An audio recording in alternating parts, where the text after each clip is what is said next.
mean, of course, Return of the Jedi. Please join me in welcoming Tim Rose and Mike Quinn, the Puppet Masters.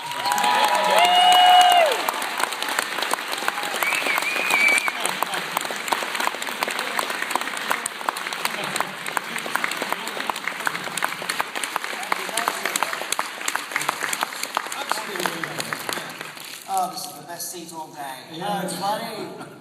Well, this is fantastic, and of course we're not quite to the 30th anniversary of Return of the Jedi, but we are to the 30th anniversary of when you were just about done with principal photography on Revenge of the Jedi, or Blue Harvest, or whatever. That's correct, yes. Horror Beyond Imagination, it was called. Horror Beyond Imagination. Well, tell us the real scoop. Was it horror beyond imagination to shoot those scenes, or what was it like when you were there on the set? Was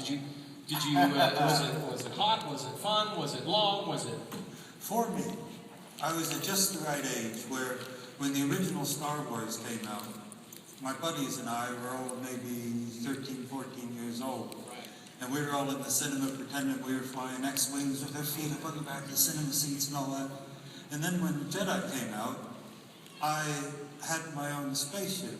So, as a young man, and I was getting paid for it as well. Thank you.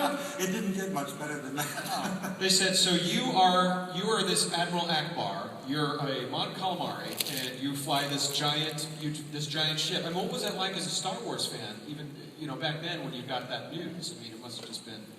Do you want to know the truth, Walter? I think we all do. Yes, you do.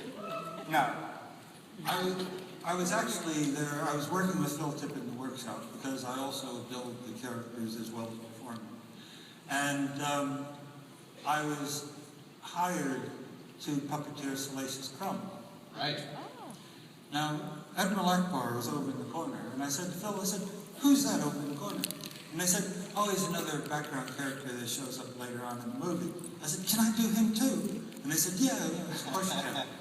And we never got to see a script because if you people remember, at the end of Empire Strikes Back, nobody knew whether Harrison survived or didn't survive or all that, so it was all being kept very secret.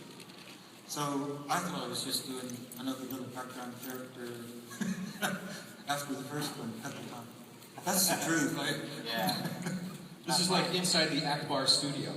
I'm sorry, I couldn't help. It was right there. I actually stole that from James Earl too. Hey Tim, what do they call it when? What's the name for it when people put their hands together and make a noise of appreciation? I don't know, my boy, I don't. It's a class. The king of the province, my friend. Oh, I love it. Very, very My clever. job. It's a tough job, but somebody has to do it. So, and how did you come to Return of the Jedi? Let's see. I think I used to get on the bus. And, Of course. And then go through the front door. No. His humor hasn't changed in all these years. Just the waistline. But Tim and I had worked together previously on The Great Muppet Caper and The Dark Crystal, which was a 2-picture deal.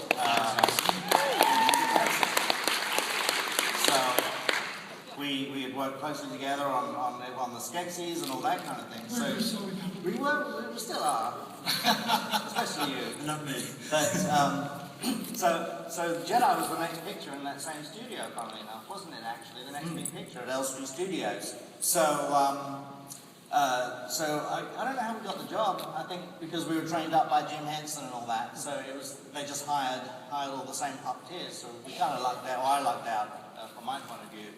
But I was a big fan of course, Yoda in Empire Strikes Back.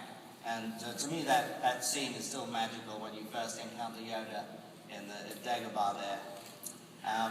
So when Jedi came around, I was a big fanboy anyway, and I was just so excited to see what was going to happen in this third and final installment. And I was lucky enough to, because Frank Oz knew me from helping him with Fozzie and Piggy and that kind of thing.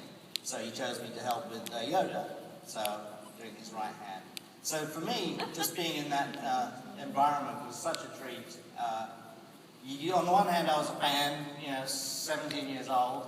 On the other hand, I had to be professional and do my job.